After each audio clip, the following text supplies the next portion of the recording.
अपने YouTube channel पर सभी का स्वागत है। हरियाणा ग्रुप सी के CET परिणाम में खामियां। अनेक उम्मीदवारों के सामाजिक आर्थिक मानदंड के अंक अनावश्यक मिले। 10 तारीख को रिजल्ट आया था CET का। उसमें बहुत ज़्यादा खामियां हैं, जैसे कि परिवार पहचान पत्र में पारिवारिक आय 1.80 लाख रुपए से ज़्यादा, मगर सॉफ्टवेयर ने सरकारी नौकरी न होने के 5 अंक जोड़ दिए। कई उम्मीदवारों को अंक मिलने चाहिए थे, मगर सॉफ्टवेयर ने नहीं दिए। दैनिक सवेरा ने पूछा था कि किस किस उम्मीदवार को गलत अंक मिले, तो इसकी सारी जानकारी यही है। ये रिजल्ट अपना 10 जनवरी को घोषित हो गया, मगर परिणाम में कई खामियां मिली है। इससे सैकड़ों उम्मीदवार परेशान हैं। सबसे ज़्यादा खामियां सामाजिक आर्थिक मानदंड के अंक CET स्कोर में जुड़ने से संबंधित है। उम्मीदवारों ने परिवार में सरकारी नौकरी न होने का कॉलम भरा था, मगर इनकी आय 1.80 लाख रुपए से ज़्यादा थी, तो उन्हें ये 5 अंक नहीं मिलने चाहिए थे। मगर जब परिणाम जारी हुआ तो उन उम्मीदवारों को भी ये अंक मिल गए जिनकी पारिवारिक आय 1.80 लाख रुपए से ज़्यादा थी।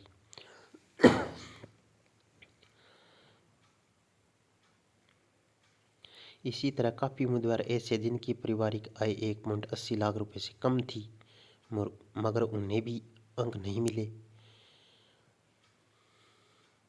दैनिक सवेरा ने 11 जनवरी को उम्मीदवारों से कहा था कि जिस उम्मीदवार को सामाजिक आर्थिक मानदंड के गलत अंक मिले हैं, वे इसकी सूचना दें।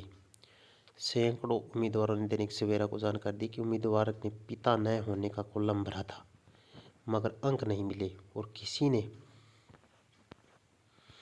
भरा था कि पिता नहीं है, मगर सामाजिक आर्थिक मानदंड के अनुसार वह पात्र नहीं था, मगर उसे भी अंक मिल गए। कुछ उम्मीदवारों ने बताया कि NTA ने आंसर की पर आपत्तियां मांगी थी। आपत्तियां दर्ज भी कराई थी, मगर 2 सवालों के अंक नहीं दिए। कुछ उम्मीदवारों ने बताया कि जब उन्होंने आवेदन किया था तब उनके परिवार में सरकारी नौकरी नहीं थी, मगर बाद में सरकारी नौकरी मिल गई, मगर उसे भी 5 अंक मिल गए। कुछ उम्मीदवारों ने जानकारी दी कि आरक्षित श्रेणी में संबंध रखते हैं। परिवार पहचान पत्र में भी उन्होंने अपनी जाति भरी हुई है, मगर पारिवारिक आय क्रीमी लेयर के अनुसार ज़्यादा है, इसलिए उन्हें आरक्षित श्रेणी का लाभ नहीं मिलना चाहिए था, मगर सॉफ्टवेयर ने उन्हें 5 अंक दे दिए। कुछ उम्मीदवार ने जानकारी दी कि उनके प्रमाण पत्र पर प्रोविज़न लिखा हुआ है। कुछ उम्मीदवार ने बताया कि मूल कॉपी में उनके नंबर ज़्यादा थे, मगर नॉर्मलाइजेशन के बाद उनके अंक घट गए। कुछ उम्मीदवारों ने कहा कि ग्रुप C पदों की भर्ती के लिए CET में पास हुए सभी उम्मीदवारों को पात्र माना जाए। स्क्रीनिंग टेस्ट के लिए बुलाया जाना चाहिए। बहुत सारी खामियां आई है, बहुत सारी खामियां। अब इनका अगर निचोड़ होगा तो रिजल्ट में गड़बड़ी होगी, क्योंकि जिसके नंबर कटेंगे और किसी के बढ़ेंगे, हो सकता है कम ज़्यादा भी हो। अब भोपाल सिंह खत्री ने क्या कहा है कि हम ठीक करने के लिए 15 दिन का समय लेंगे। 1-2 दिन में वेबसाइट पर लिंक जारी करेंगे। तब बच्चों को, मतलब उम्मीदवारों को 80 ऑफिस में नहीं जाना पड़ेगा। ऑनलाइन ये कोई लिंक वेबसाइट पर दे देंगे, उसमें अपनी आपत्ति बता सकते हैं अभी क्या दिक्कत आई है, क्यों नंबर कटे हैं। दैनिक सवेरा ने इन खामियों की जानकारी अध्यक्ष को दी। अध्यक्ष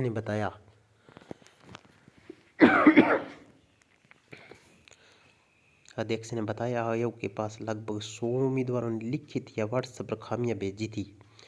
उनकी जांच कराई तो सामने आया कि उम्मीदवारों ने पंजीकरण करते समय कुछ गलतियां की हुई है। उदाहरण के तौर पर पिता न होने की जानकारी के साथ साथ अनाथ का प्रमाण पत्र भी अपलोड कर रखा है। सॉफ्टवेयर ने उससे उठा लिया। इसी तरह कैटेगरी भी गलत भरी हुई है। दैनिक सवेरा ने अध्यक्ष को बताया कि परिवार पहचान पत्र जिन उम्मीदवारों ने पारिवारिक आय की 1.80 लाख रुपए से ज़्यादा भरी हुई है, तो सरकारी नौकरी न होने के उन्हें 5 अंक नहीं मिलने चाहिए थे। यह तो ऐसा लगता है कि सॉफ्टवेयर ने सरकारी नौकरी न होने के कॉलम को ही सही मानकर अंक जोड़ दिए।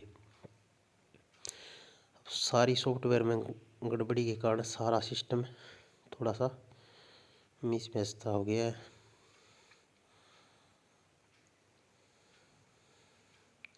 पारिवारिक आय नहीं देखी है।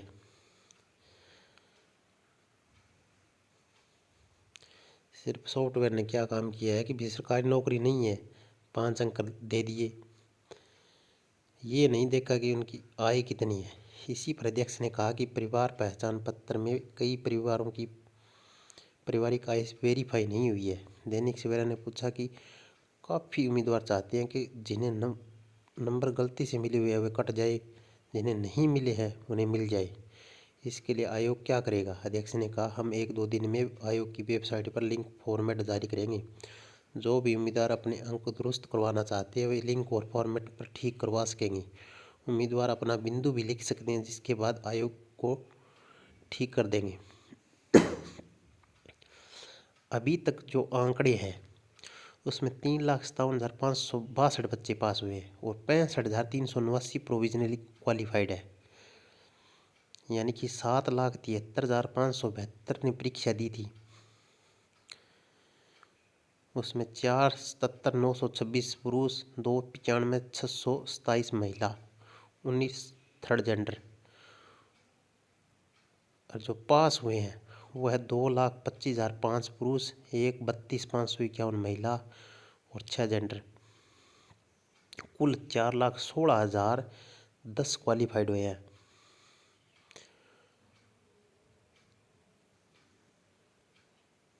जनरल के लिए 50% यानी कि 47.5 अंक और आरक्षित श्रेणी के लिए 40% 38 अंक। 65,389 ऐसे उम्मीदवार हैं जिनके प्रोविजनली क्वालिफाई किया गया है, उनका डाटा अभी चेक नहीं किया गया है। चेक होने के बाद में उनमें जैसे उम्मीदवारों ने क्लेम किया था वैसे नंबर उन्हें दे दिए। लिखित परीक्षा में सामाजिक आर्थिक मानदंड के अंक अलग जोड़े हैं। उन्होंने बताया कि जो उम्मीदवार नंबर कटवाए या जुड़वाएंगे उनकी वेरिफिकेशन के बाद उनका परिणाम दुरुस्त कर दिया जाएगा। आंकड़ा ऊपर नीचे हो सकता है भाई अभी तो रिजल्ट का। बाकी अपने चैनल को लाइक, शेयर और सब्सक्राइब करें।